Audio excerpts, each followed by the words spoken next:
उसने इधर उधर देखा, नौलखा कमरे में नहीं था।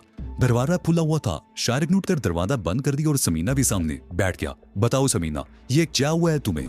उसने समीना को दोनों हाथों से पकड़कर झिंझोड़ दिया। क्या तुमने नशा शुरू कर दिया है? कौन देता है तुम्हें ये जहर? करीम जान, समीना ने मदम लहजे में जवाब दिया। वो 3-4 दिन से मुझे इंजेक्शन दे रहा है। वो कहता था कि वो खामोश होगी। क्या कहता था वो? शारिक ने उसे घूरा। उस रोज मेरा दिल घबरा रहा था, समीना ने कहा। करीम जान ने मुझे इंजेक्शन लगा दिया थी, इससे मेरे दिल को तकवीयत मिलेगी। और फिर वो सुबह शाम मुझे इंजेक्शन लगाता रहा। तुमने मुझे क्यों नहीं बताया? शारिक चीखा। क्या तुम नहीं जानती कि इवन वो जहर है जो खून में शामिल होकर जिंदगी को दीमक की तरह चाटता है? और बिलाखिर शारिक कहते कहते खामोश हो गया। उसके दिमाग में आंधी चलने लगी। वो पहले मजे गुज्जर और फिर हाजी के साथ मिलकर तवील अरसे से दुनिया भर के नौजवानों की रगों में ये जहर पहुंचा रहा था। लेकिन इसने कभी सोचा नहीं था कि जहर से कितने नौजवान मौत के मुंह में चले जाते हैं, कितने मफलूज होकर रह गए हैं। इसने कभी नहीं सोचा था कि इसके नतायज कितने भयानक और खौफजदा हैं। लेकिन अब अपने पर पड़ी थी तो उसके होश उड़ गए। करीम जान ने उसे धोखे से ईंधन के इंजेक्शन लगाए थे। 3-4 दिन ही में समीना की हालत हो गई थी। दरवाजा खुला और नौलखा अंदर आ गया। क्या हुआ शारिक बाबू? नौलखा बोला। ये समीना बीबी को क्या हुआ? वही हुआ जिसका मैं तसव्वुर भी नहीं कर सकता था, शारिक ने कहा और फिर उसे समीना के बारे में बताने लगा।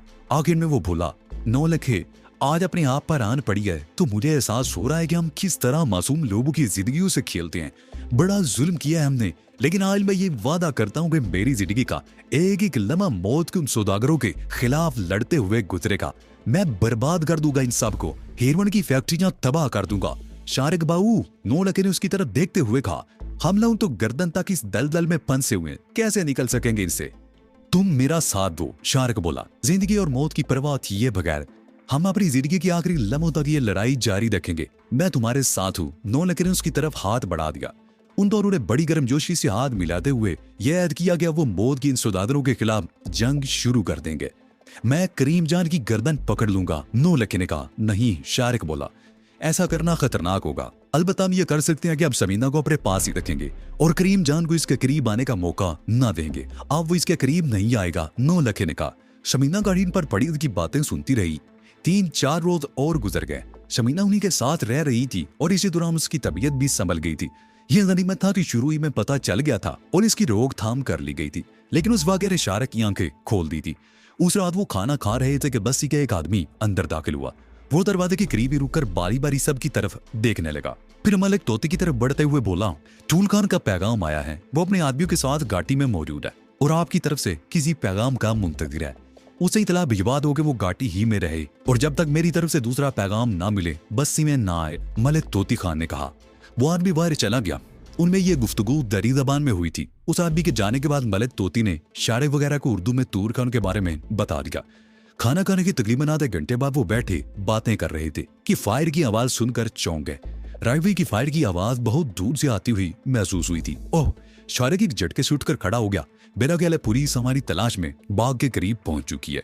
राइफल की ये फायर अब्दुल्ला जान की तरफ से सिग्नल है कि अपनी राइफलें उठा लो और सूरत-ए-हाल का मुकाबला करने के लिए तैयार हो जाओ। उसने कमरे के कोने में पड़ी हुई अपनी राइफल उठा ली। समीना और नौलखे ने भी अपनी अपनी राइफलें उठा ली थी। चंद सेकंड बाद एक आदमी दौड़ता उनके कमरों में दाखिल हुआ। पुलिस इस तरफ आ रही है।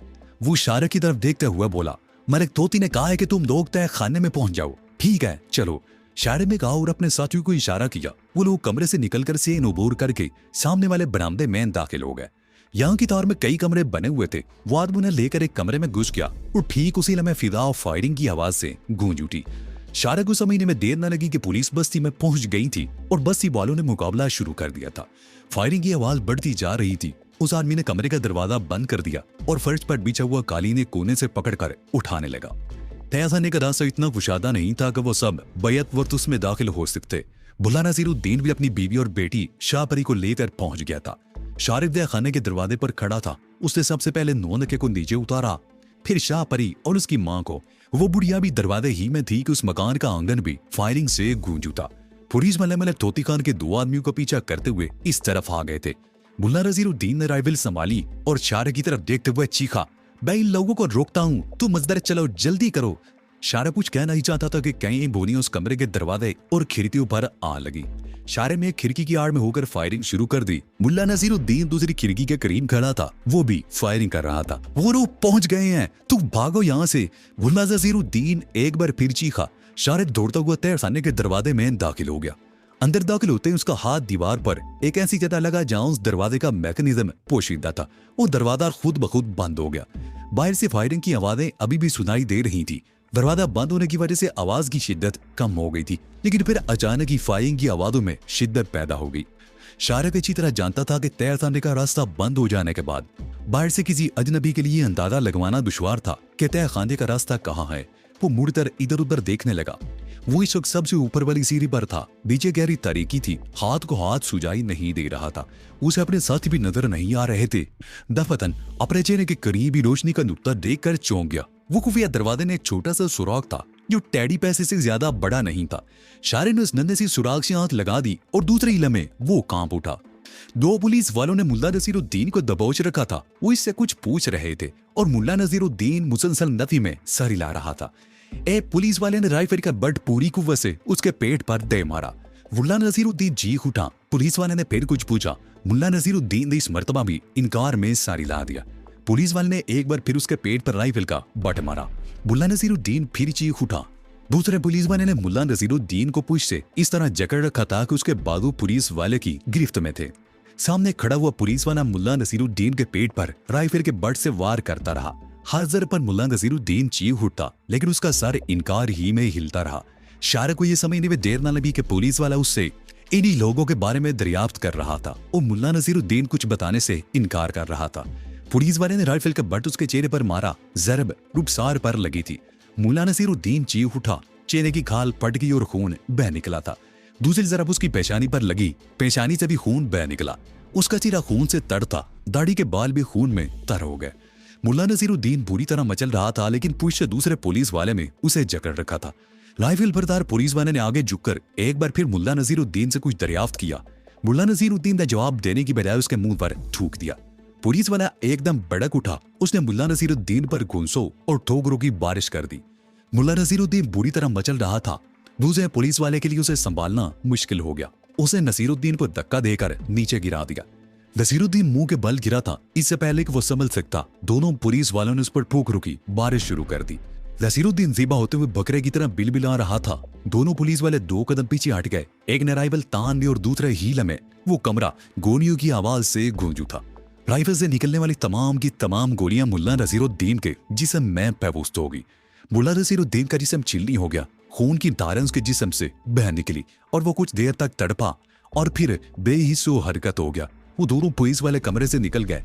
शारिक चलने में सुराख से आंख लगाए मुल्ला नसीरुद्दीन की लाश को देखता रहा। फिर मुड़कर टटोलता हुआ सीढ़ियां उतरने लगा। आखिरी सीढ़ी से नीचे कदम रखते ही वो किसी से टकरा गया। उसने सारे के लिए उसे पकड़ दिया। वो कोई औरत थी, लेकिन तारीकी में अंदाजा लगाना मुश्किल था तो वो समीना थी, शाहपरी थी या उसकी मां थी। समीना। शारिक ने अपने से टकराने वाली औरत का बाजू थामते हुए सरगोशी की। फिर शाहपरी हूं, जवाब में सरगोशी सुनाई दी। शारिक ने उसका बाजू छोड़ दिया और एक बार फिर समीना को पुकारा। मैं यहाँ हूँ। शारिक को कदरे फासले से समीना की सरगोशी सुनाई दी। तारीकी में कुछ नजर नहीं आ रहा। मुंह लखे माचिस है तुम्हारे पास? शारिक बोला। माचिस कल जेब में रखी तो थी, देखता हूँ। जवाब में नोनते की आवाज सुनाई दी। चंद सेकंड बाद एक शोंदा सा भड़का और वहां जर्द मदम सी रोशनी फैल गई। वो लड़का चंद कदम आगे खड़ा था। शारिक उसके करीब पहुंच गया। वो लड़के की उंगलियों में जलती हुई दिया सलाई दबी हुई थी, लेकिन शारिक फौरी तौर पर उस जगह को समझ नहीं सका। दिया जलाई खत्म हो रही थी। शारिक ने नोनके के हाथ से माचिस लेकर दूसरी दिया जलाई जलाई और उसकी रोशनी में इधर उधर देखने लगा। वो एक तंग सी सुरंग थी जिसकी छत तकरीबन 8 फुट ऊंची थी, लेकिन सुरंग ज्यादा कुशादा नहीं थी। वो आदमी बमुश्किल पहलू ब पहलू चल सकते थे। उस सुरंग में सीलन की नमी थी। ये सुरंग बिल्कुल सीधी है। हमें आगे बढ़ने में कोई दुश्वारी पेश नहीं आएगी। मोलका तुम आगे चलते रहो और ये माचिस भी अपने पास रख लो, लेकिन ज्यादा तीलियां मत चलाना। शारिक ने कहते हुए माचिस नौलखे को दे दी। मोलके ने एक और तीली जलाकर हाथ ऊपर उठा लिया और आहिस्ता आहिस्ता आगे बढ़ने लगा। उसके पीछे समीना थी, फिर शाहपरी की माँ शाहपरी और आखिर में शारिक था। ये बाबा कहाँ है? वो हमारे साथ क्यों नहीं आए? शाहपरी की आवाज सुनकर शारिक कांप उठा। शाहपरी ने जिस तरह ये सवाल किया था उसे शारिक को ये समझने में देर ना लगी कि लोगों ने बाहर की आवाजें वहीं सुनी थी, और अगर आवाजें सुनी भी थी तो इतनी मदम थी कि वो पहचान नहीं सके थे। कि ये की आवाज तुम्हारे बाबा। शारिक ने मदम लहजे में जवाब दिया। वो मलक तोती के साथ दूसरी तरफ निकल गए थे। बाद में हमसे मिल जाएंगे। शाहबरी शायद मुतमईन हो गई थी, इसलिए उसमें मजीद कोई सवाल नहीं किया। वो लोग आगे बढ़ते रहे। नौलखा थोड़ी थोड़ी देर बाद माचिस की तीली जला लेता था। वैसे भी रास्ता सीधा था और उन्हें चलने में कोई दुश्वारी पेश नहीं आ रही थी। इन्होंने तकरीबन 200 गज का फासला तय कर लिया। मलिक तोती ने बताया कि सुरंग हवेली के बाहर निकलती है, लेकिन शारिक को अंदाजा नहीं था कि अभी कितना और चलना पड़ेगा। वो लोग मोहतात अंदाज में आगे चलते रहे। दमन सुरंग में शाहबरी की माँ की चीख गूंज उठी। क्या हुआ? नौलखा माचिस जलाओ, शारिक चीखा। उसी लम्हे धड़ की आवाज आई। शाहबरी की माँ जमीन पर गिर गई थी और मुसलसल चीख रही थी। उसने दोनों हाथों से अपनी टांग को पिंडली के करीब से पकड़ रखा था। क्या हुआ? क्यों चीख रही हो? शारिक उसके करीब बैठ गया। उसने नौलखा से माचिस ले ली थी और फिर दफातन वो उछल पड़ा। शारंग एक बिच्छू शाहबरी की मां के पैर पर टकने के करीब बार बार डंक मार रहा था और वो चीख रही थी। शारिक एक दम उठकर खड़ा हो गया। उसने राइफल की नाल से बिच्छू को उसके पैर से हटाया। बिच्छू दूसरी तरफ दौड़ा, लेकिन दूसरे लम्हे शारिक ने उसे अपने जूते के नीचे मसल दिया। शाहबरी अपनी मां के करीब बैठ गई। उसने दोनों हाथों से अपनी मां को संभाल रखा था और वो बुरी तरह चीख रही थी। शारिक भी उसके करीब ही बैठ गया और दिया सलाई की रोशनी में पैर को देखने लगा और दूसरे लम्हे उसे चौंक जाना पड़ा। बिच्छू ने कई जगह डंक मारा था और पैर न सिर्फ सूज रहा था बल्कि उसकी रंगत भी तब्दील हो रही थी। कोई बहुत ही जहरीला बिच्छू था जिसका जहर इस कदर तेजी से असर कर रहा था। शारिक ने शाहबरी से दुपट्टा लेकर उसे फाड़ दिया और उसकी पट्टियां बनाकर पिडली पर 2-3 जगह कसकर बांध दी ताकि जहर ऊपर ना चढ़ सके। शाहबरी की मां दोनों हाथों से पकड़े बैठी थी। एक तरफ से समीना भी उसे थाम लिया था, लेकिन वो उनके काबू में नहीं आ रही थी। वो बुरी तरह तड़प रही थी। शारिक की बांधी हुई पट्टियां भी बेकार साबित हो रही थी। बिच्छू का जहर ब्लड सर्कुलेशन के जरिए उसके पूरे जिस्म में फैलता जा रहा था। जिस्म का रंग पहले नीला हुआ और फिर स्याह होने लगा। वो बूढ़ी औरत इस तरह तड़प रही थी कि उनके काबू में नहीं आ रही थी। उसके जिस्म को जोर जोर से झटके लग रहे थे और फिर वो एकदम बेहरकत होगी। शारिक ने पहले उसकी नबल चटोली, फिर उसके दिल पर हाथ रख दिया। दिल की धड़कन बंद हो चुकी थी। उसका चेहरा बिल्कुल स्याह पड़ गया था। आंखें खुली हुई थी। शारिक ने उसकी आंखें बंद कर दी। मुझे अफसोस है शाहबरी, वो उसके कंधे पर हाथ रखते हुए बोला। इस बिच्छू का जहर बहुत शरीर असर था। हम तुम्हारी माँ को नहीं बचा सके। शाहबरी चीख कर माँ की लाश से लिपट गई और धाड़े मार मार कर रोने लगी। अब हम इसके लिए कुछ नहीं कर सकते। शारिक ने कहा, हमें जल्द से जल्द इस सुरंग से बाहर निकलना होगा। ऐसा ना हो कि वो लोग सुरंग का रास्ता दरियाफ्त कर लें और हम सब भी चूल्हे की तरह इस सुरंग में मारे जाएं। क्या ये लाश? हाँ, शारिक ने समीना की बात काट दी। हम इस लाश को साथ नहीं ले जा सकते, इसे यहीं छोड़ना होगा। शमीदा ने सहारा देकर शाहबरी को उठाया और उसे साथ लेकर चलने लगी। शाहबरी बुरी तरह रो रही थी और बार बार पीछे मुड़कर देख रही थी। मोहल्लकी की भी हालत अजीब हो रही थी। इस हादसे पर उसने मुंह से एक लफ्ज भी नहीं निकाला था। वो लोग जब तक वहां खड़े रहे, नूरका खामोशी से माचिस की तीलियां जलाता रहा और वो आधी से ज्यादा माचिस खत्म कर चुका था और अब भी तीलियां जलाता हुआ आगे चल रहा था। 200 गज का मजीद फासला तय करने के बाद वो लोग एक जगह रुक गए। सुरंग बंद हो गई थी और आगे बढ़ने का कोई रास्ता नहीं रहा था। शारिक रुककर इधर उधर देखने लगा। छत के करीब एक जगह रोशनी की नन्ही सी किरण देखकर वो चौंक गया और आगे बढ़ते उस जगह को टटोलने लगा और फिर उसके ऊँटों पर खफीफ सी मुस्कुराहट आ गई। वो सुरंग का दाना था जिस पर गालबन कोई पत्थर रखा हुआ था। उसने हाथों से पत्थर को हटाने की कोशिश की, लेकिन पत्थर खासा वजनी था। किसी से टस से मस नहीं हुआ। सुरंग से निकलने का रास्ता यही है। इस पत्थर को हटाना पड़ेगा, खासा वजनी है। आओ तुम लोग भी इसे हटाने में मेरी मदद करो। शारिक ने अपने साथियों की तरफ देखते हुए कहा। नौलखा और समीना भी अपनी राइफलें नीचे रख दी और वो सब मिलकर पत्थर को सुरंग के दाने से हटाने की कोशिश करने लगे। इन्हें नाकामी नहीं हुई। पत्थर आहिस्ता आहिस्ता अपनी जगह से हटता चला गया और मिलाकर लुढ़कता हुआ दूर जा गिरा। ताजा हवा के झोंके से उन्हें बड़ा सुकून मिला। उन्होंने लंबे लंबे सांस लिए और फिर शारिक ने झुककर जमीन पर पड़ी हुई राइफल उठा ली। नौलखा वो उसकी तरफ देखते हुए बोला, मुझे सहारा दो, पहले मैं बाहर निकलता हूँ, फिर तुम लोगों को भी ऊपर खींच लूंगा। नौलखा दीवार के साथ टेक लगाकर खड़ा हो गया। उसने दोनों हाथ सामने करके उनकी उंगलियां आपस में फंसा ली थी। शारिक ने एक पैर उसके हाथों पर रख दिया और आहिस्ता आहिस्ता ऊपर उठने लगा। वो कंधे तक दाने से बाहर आ गया। चारों तरफ झाड़ियां फैली हुई थी और बस्ती की तरफ से अब भी फायरिंग की आवाजें सुनाई दे रही थी। शारिक का एक हाथ खाली था और दूसरे हाथ में राइफल थी। उसने राइफल एक तरफ रख दी और दोनों हाथ गड्ढे के किनारों पर रखकर अपने आप को ऊपर उठाता हुआ बाहर आ गया। वो अपनी राइफल उठाना ही चाहता था कि उसकी नजर झाड़ियों में एक ऐसी चीज पर पड़ी जिसे देखकर शारिक का दिल उछलकर हल्क में आ गया।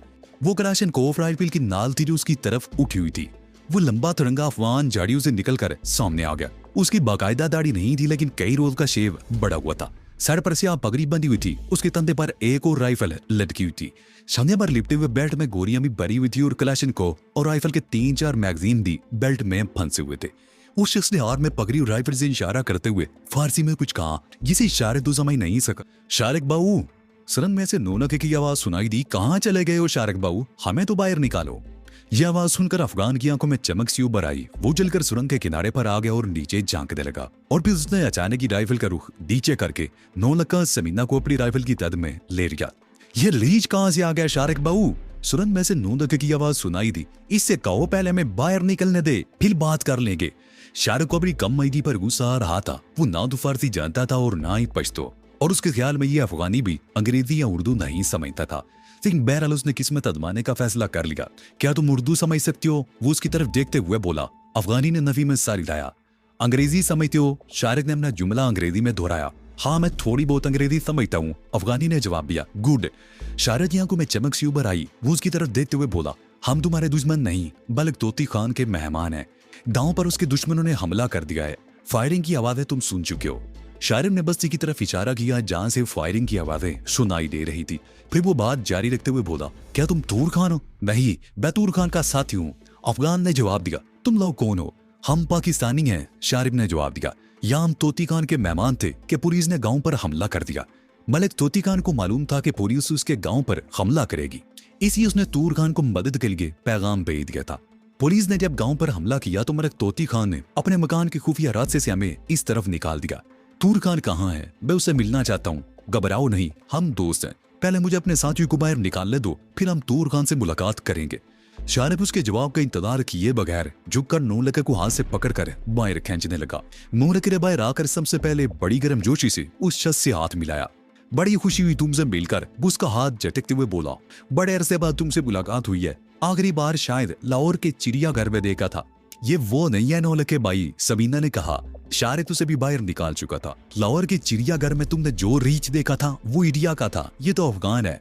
रीछ सब एक जैसे ही होते हैं, नौलखे ने मुस्कुराकर जवाब दिया। उनका ताल्लुक इंडिया से हो या अफगानिस्तान से हो, रीछ तो रीछ ही होता है। वो अफगान खामोश खड़ा हुई नजर से उनकी तरफ देख रहा था। इसी दौरान शारिक शाहपरी को भी बाहर निकाल चुका था। उसके हाथ में भी राइफल थी। उन दो जवान और हसीन लड़कियों को देखकर उस रीछ की आंखों में चमक सी उभर आई थी। राइफल इन सब के हाथों में थी, लेकिन उस अफगान को इत्मीनान इस बात का था कि किसी ने उस पर राइफल नहीं तानी थी। इसने खुद भी राइफल की नाल नीचे झुका ली। हमें तूर खान के पास ले चलो। कहाँ है वो? शारिक ने अफगान की तरफ देखते हुए अंग्रेजी में कहा। पढ़ा लिखा रीछ लगता है, नौलखा मुस्कुराते हुए बोला। उस अफगान ने बारी बारी उन दोनों की तरफ देखा और फिर इशारा करते हुए एक तरफ चल पड़ा। तुम्हारा नाम क्या है और तुम्हें यहाँ हमारी मौजूदगी का पता कैसे चला था? शारिक ने उसके साथ चलते हुए पूछा। मेरा नाम मोहम्मद उमर है, अफगान ने जवाब दिया। मैं फितरती जरूरत के तहत इस तरफ आया था। फारिग हुआ तो उस पत्थर को हिलते देखकर चौंक गया। पहले तो मैं समझा कि शायद जल्जला आ गया है, लेकिन जमीन साकत थी और वो पत्थर हिल रहा था। और फिर कुछ ही देर बाद पत्थर के नीचे से आवाजें आने लगी। मुझे भी हैरत हुई और खौफ भी महसूस होने लगा कि इस भारी पत्थर के नीचे कौन हो सकता है। मैं अपनी जगह पर खड़ा रहा और वो भारी पत्थर अपनी जगह से लड़खड़ाकर दूर जा गया। और जब तुम्हें उस खड्ड में से निकलते हुए देखा तो मैं झाड़ियों में छुप गया। पहले तो मैंने सोचा कि तुम्हें गोली मार दूं, लेकिन फिर इरादा बदल दिया। मैं ये जानना चाहता था कि तुम कौन हो और इतने बड़े पत्थर के नीचे कैसे छुपे थे। और ये अच्छा ही हुआ कि मैंने तुम्हें गोली नहीं मारी।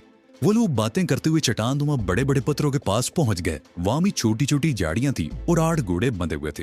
तूर खान और उसके दूसरे साथी कहाँ हैं? शारिक ने इधर उधर देखते हुए पूछा। वो लोग गांव की तरफ गए हैं, मोहम्मद उमर ने बताया। तूर खान को मदद तोती खान का पैगाम मिला तो वो सारे काम छोड़कर इधर आ गया, मगर शायद हम यहाँ देर से पहुंचे। कोई बात नहीं, तूर खान मलिक तोती के दुश्मनों में से किसी एक को भी जिंदा वापस नहीं जाने देगा, लेकिन मेरा ख्याल अब तो खासा जानी नुकसान हो चुका होगा, शारिक बोला। मोहम्मद उमर ने कोई जवाब नहीं दिया। नौलखा वगैरह आसपास पत्थरों पर बैठ गए। नौलखे को बड़ी प्यास लग रही थी। इसने पानी मांगा तो मोहम्मद उमर में एक घोड़े की रीम से बंधा हुआ चमड़े का एक छोटा सा मशकीजा उतार कर उसकी तरफ बढ़ा दिया। नौलखे ने मशकीजे के मुंह पर बंधी हुई डोरी खोली और मशकीजा ऊपर उठाकर पानी पीने लगा। फिर उसने मशकीजा समीना की तरफ बढ़ा दिया जो उसके करीब बैठी हुई थी। समीना ने पहले शाहपरी को पानी पिलाया, फिर खुद पिया और आखिर में मशकीजा शारिक की तरफ बढ़ा दिया। शाहपरी की हालत बहुत बुरी थी। उसने मां को अपनी आंखों के सामने मरते देखा था और उसकी लाश बेगौर कफन छोड़ कर आई थी। वो मुसलसल रो रही थी और समीना उसे तसलियां दे रही थी। शारिक बार बार शाहपरी की तरफ देख रहा था। वो सोच रहा था कि अगर शाहपरी को इसके बाप की मौत कभी बता दिया जाए तो क्या वो ये सदमा बर्दाश्त कर सकेगी। अभी तो वो माँ की मौत के सदमे से नहीं संभल पा रही थी। बाप की मौत का सदमा कैसे बर्दाश्त कर पाएगी? यही सोचकर शारिक ने फिलहाल खामोश रहना ही मुनासिब समझा। इसने सोचा कि किसी मुनासिब वक्त पर उसे मुल्ला नसीरुद्दीन की मौत के बारे में भी बता दिया जाएगा। गांव की तरफ से फायरिंग की आवाजें सुनाई दे रही थी।